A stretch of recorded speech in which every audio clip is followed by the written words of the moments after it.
Paz do Senhor, família do Palavra Pura. Hoje nós nos sentamos diante de um texto que não massageia o ego, não romantiza a vida e não cria falsas expectativas. Vamos caminhar por Eclesiastes 2, 24 a 26, 3, 11 a 13 e 5, 18 a 20. E vamos pedir que o Espírito Santo nos conduza nessa jornada honesta, realista e profundamente libertadora. Eclesiastes é a sabedoria debaixo do sol olhando para cima. Não é niilismo, é desmascarar esperanças falsas. O pregador, o Coelé, olha para todas as coisas que nós modernos transformamos em senso de propósito e diz, Evel. Evel em hebraico é vapor, fumaça, sopro. Coisas reais, mas fugazes. Coisas que existem, mas que escorrem pelas mãos quando tentamos agarrá-las. Ali está o refrão, debaixo do sol. E debaixo do sol, quando você faz do trabalho o seu fim último, isso é Evel. Quando você faz do prazer o seu fim último, Evel também. Porém, o mesmo livro que expõe a vaidade, oferece um fio de ouro. Deus não dá apenas o que temos, mas dá o dom de desfrutar o que Ele mesmo nos dá. Repare nessa chave, dom de desfrutar. Em Eclesiastes 2, 24 a 26, o pregador conclui, nada melhor para o homem do que comer, beber e fazer a sua alma ver o bem em seu trabalho.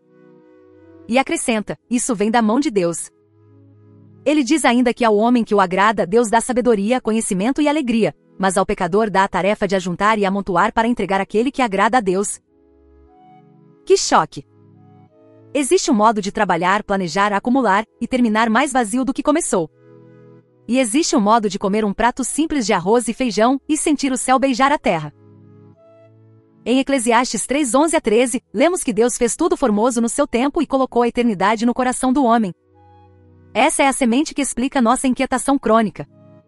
Qualquer projeto finito, por melhor que seja, não sacia o coração que carrega a eternidade dentro. Mas na mesma respiração o pregador diz, o melhor é que cada um coma, beba e goze do bem de todo o seu trabalho, isto é dom de Deus. Eternidade no coração, porção no prato. Esperança que olha para frente e gratidão que mastiga o agora. Em Eclesiastes 5, 18 a 20, o tema retorna com mais cor. É bom e conveniente comer, beber e desfrutar o bem de todo o trabalho com que o homem se afadiga debaixo do sol, nos poucos dias da vida que Deus lhe deu, está aí a sua porção. Ali aparece a palavra porção. A ideia de parte, fatia, lote.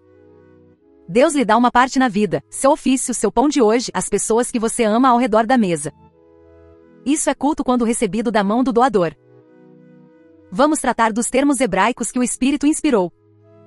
Evel vapor, não quer dizer que tudo é sem sentido, mas que tudo é temporário e evasivo quando absolutizado. Amar o trabalho que pesa, labuta que cansa depois da queda. Sinchá alegria, não euforia vazia, mas satisfação profunda e serena em Deus, muitas vezes em coisas simples. Temer a Deus, reconhecer quem Ele é, curvar-se com reverência, ajustar seu coração à sua presença e vontade. A exegese nos conduz a 4 observações. Primeiro, trabalho como fim em si é vazio. Não porque o trabalho seja ruim, mas porque foi expulso do trono que não lhe cabe. Segundo, prazer como fim em si é vazio.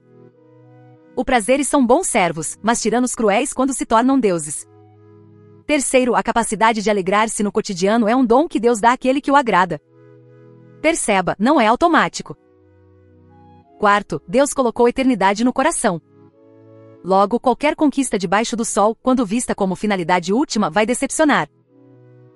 E como lemos Eclesiastes à luz de toda a Escritura? A Bíblia interpreta a Bíblia. Voltemos ao início.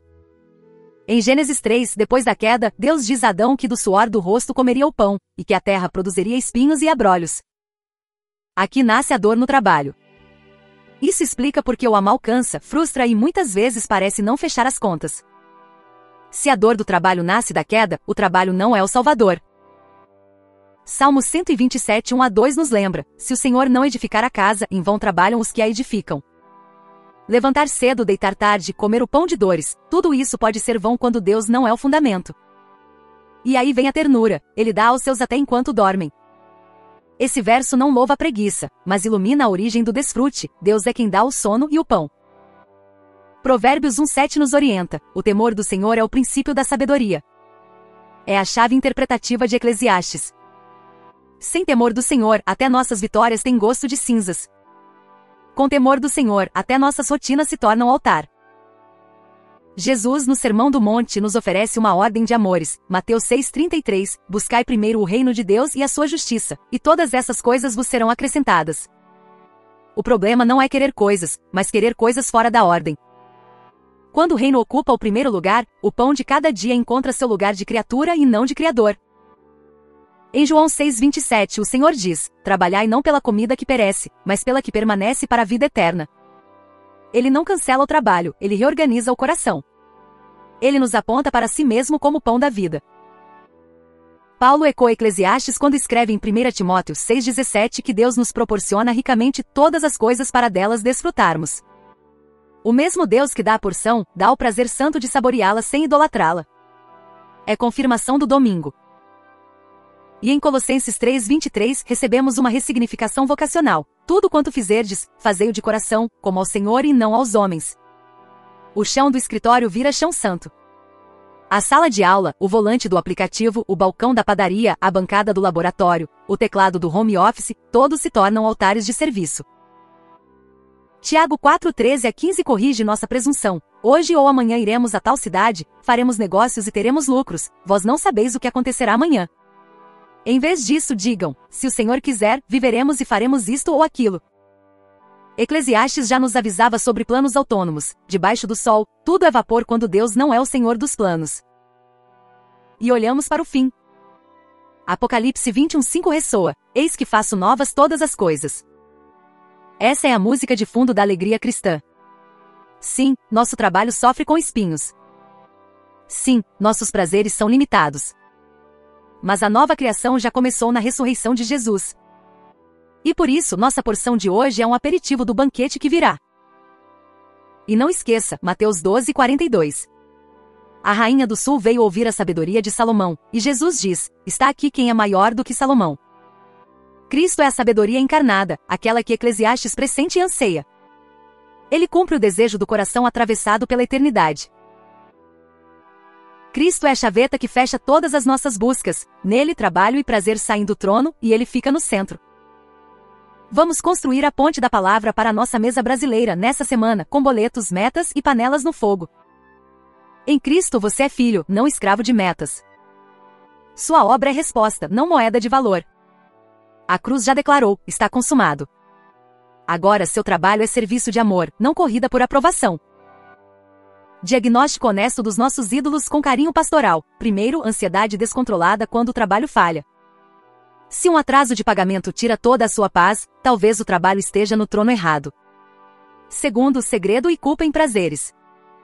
Quando o lazer vira esconderijo, de duas uma: ou é um prazer que você não deveria cultivar, ou é um prazer lícito usado como ídolo que promete salvação. Terceiro, rotina sem gratidão. Comer sem agradecer é perder o gosto do pão. Quarto, a frase fatalista que nos adia a vida: eu serei feliz quando. Quando terminar a faculdade, quando sair do aluguel, quando passar no concurso, quando me aposentar. Eclesiastes nos abre os olhos: a eternidade já está no coração, então nenhuma conquista finita vai dar conta. Quais passos práticos encarnam esse evangelho em nós? Liturgia de gratidão diária. Enquanto o café passa, nomeie em voz alta 3 dádivas simples de hoje. O cheiro do café, o sorriso do seu filho, o sol entre nuvens, a ligação de um irmão de igreja. Faça isso prestar culto à bondade de Deus. 2. Sabatizar o ritmo. Separe um bloco semanal sem produção para adoração e descanso. Para alguns será um domingo inteiro, para outros algumas horas sagradas. Desligue as notificações, abra a Bíblia, parta o pão com alguém, ande sem pressa, louve. Lembre-se, Deus dá aos seus enquanto dormem. 3. Prazer com propósito. Receba, compartilhe, agradeça, pare antes de perder a gratidão. Se uma comida gostosa se tornou fuga, recue um passo e ore: Pai, este é um dom teu, não meu Deus. Compartilhe com alguém, porque a alegria completa ama transbordar. 4. Limite santos no trabalho. Estabeleça horários claros. Exercite o não justo. Ore antes do expediente, entregue o dia a Deus, e ore ao final, devolvendo os resultados e também as frustrações. Muitas vezes o não é a forma de dizer sim ao que Deus prioriza. 5. Orçamento como culto. Primeiro, devolução e generosidade.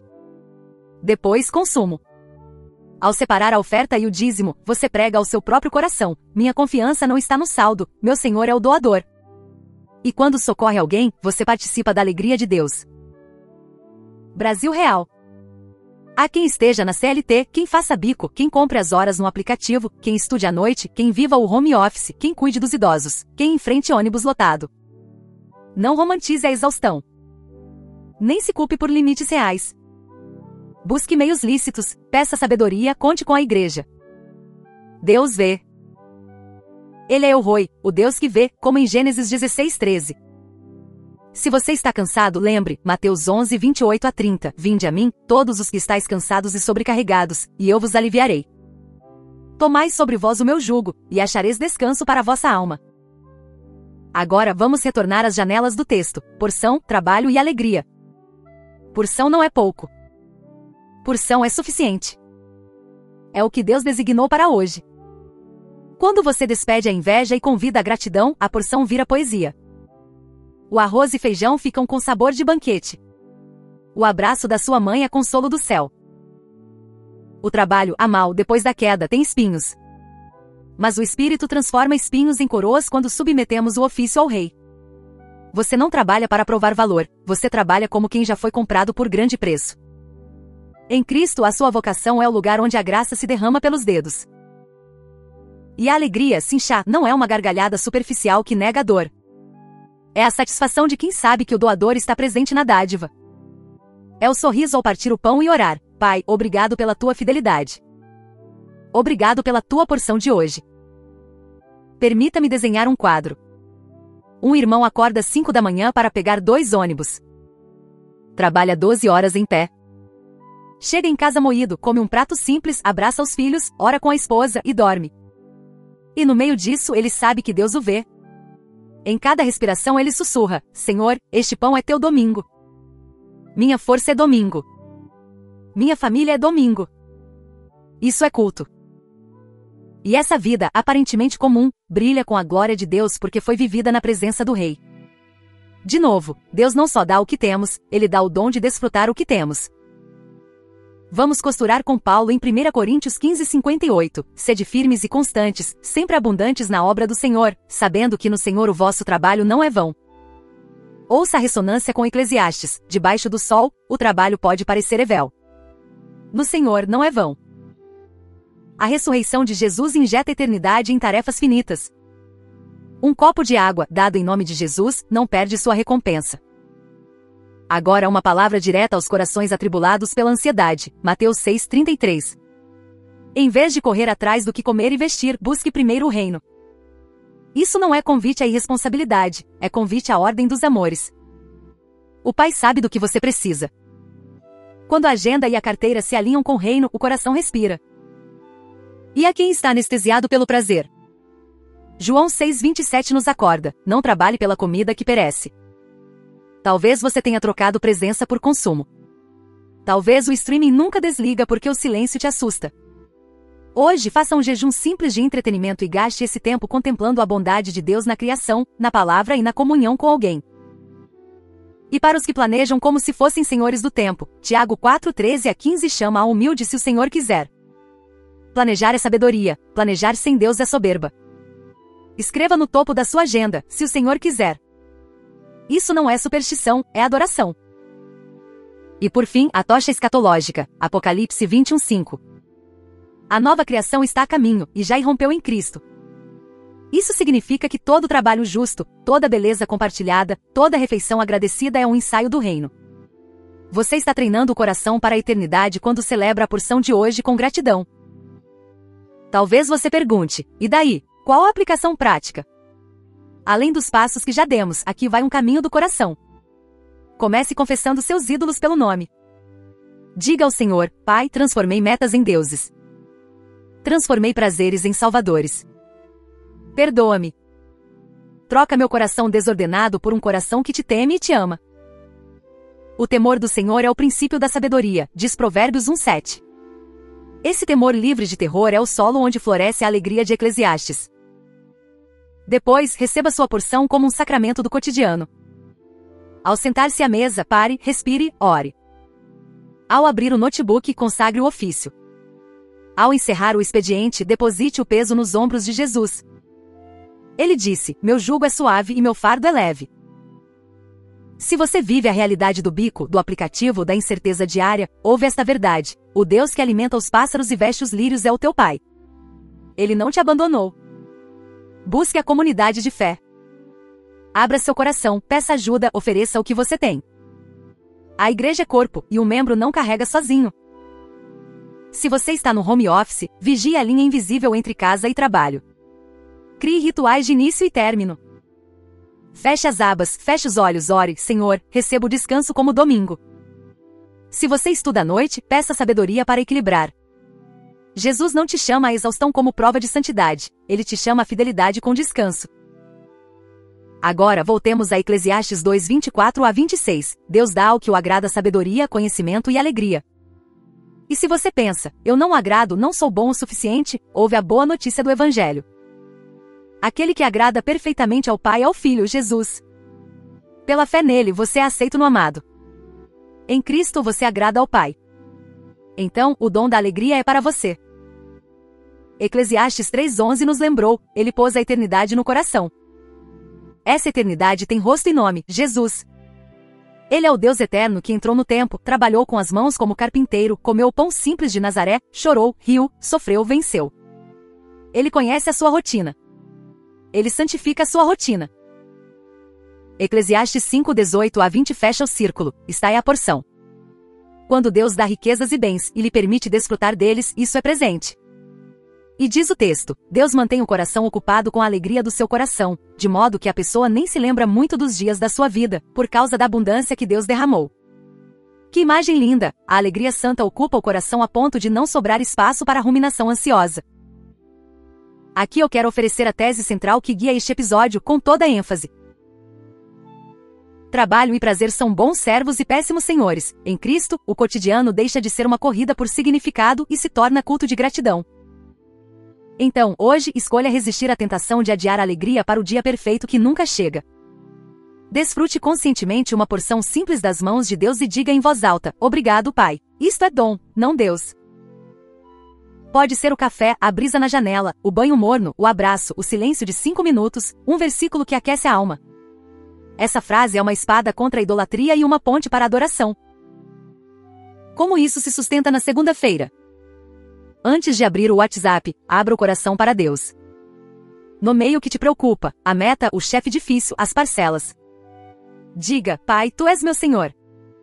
O meu trabalho é serviço, a tua aprovação é meu descanso. Guia-me pelo teu espírito. E no almoço, ora. Mesmo que seja marmita apressada, faz dela um altar: Senhor, esta comida é dom, e a força para continuar vem de ti. Se houver oportunidade, compartilhe algo com alguém. A alegria aumenta quando se reparte. Ao fechar o dia, faça um pequeno exame: onde a graça brilhou? Onde pequei por ansiedade, orgulho ou preguiça?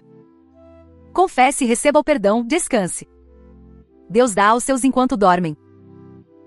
Talvez você carregue muita culpa por não conseguir parar. Ou muita culpa por ter parado. Olhe para a cruz. Ali Jesus assumiu nossa vaidade, nossas agendas infladas, nosso prazer desordenado. Ele trabalhou a obra que nós não podíamos. Ele disse: está consumado. E ressuscitou, inaugurando a semana de uma nova criação.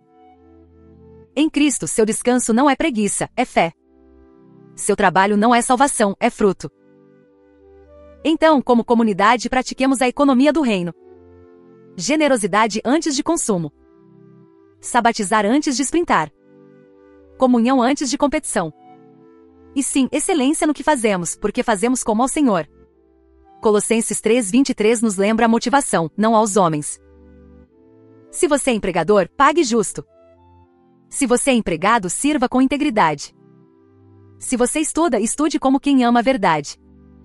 Se você cuida do lar, revele o Deus que sustenta todas as coisas com a palavra do seu poder.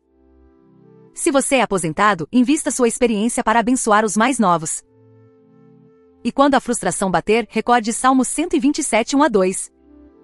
Se o Senhor não edificar, é vão. Mas se o Senhor edifica, até o sono é bênção. Ajuste a lente, a casa é dele, a obra é dele, o resultado é dele. Nós somos mordomos felizes. Deixe-me encorajar você a colocar Júnior, Ana, Tainá, João, os nomes reais da sua família e da sua equipe, na sua oração. Apresente-os ao Senhor. Peça pela alegria de Eclesiastes sobre eles, sabedoria, conhecimento e alegria. A Bíblia não é manual para heróis individuais, é carta para um povo. E a igreja? Que nossas mesas sejam marcadas por oração simples e riso. Que nossas programações incluam descanso e celebração. Que nos tornemos uma contracultura de gratidão em uma sociedade exausta e ansiosa. Agora, caminhando para a conclusão, vamos costurar o que ouvimos em 4 movimentos, num só fôlego de fé. A verdade central. Eclesiastes nos ensina que debaixo do sol, trabalho e prazer, quando absolutizados, viram vapor. Mas Deus dá a quem o teme não apenas a porção, mas o dom de desfrutar a porção, e em Cristo essa alegria se torna culto diário. A pérola do dia. Hoje desfrute conscientemente uma porção simples e diga em voz alta, com o coração inteiro: obrigado, Pai. Isto é dom, não Deus. Repita isso quando o impulso de comprar, produzir, acumular ou competir tomar o seu peito. Essa frase é freio e é direção. Um vislumbre da graça. Jesus é maior que Salomão. Ele é a sabedoria que se fez carne, que trabalhou por nós, morreu por nossos ídolos e ressuscitou para nos dar descanso para a alma. Por isso, em Cristo, o nosso labor no Senhor não é vão e nossos prazeres acham o seu lugar de humildes servos. Chamada à oração. Feche os olhos um instante se puder. Vamos falar com o Pai. Senhor, desalinha os meus ídolos.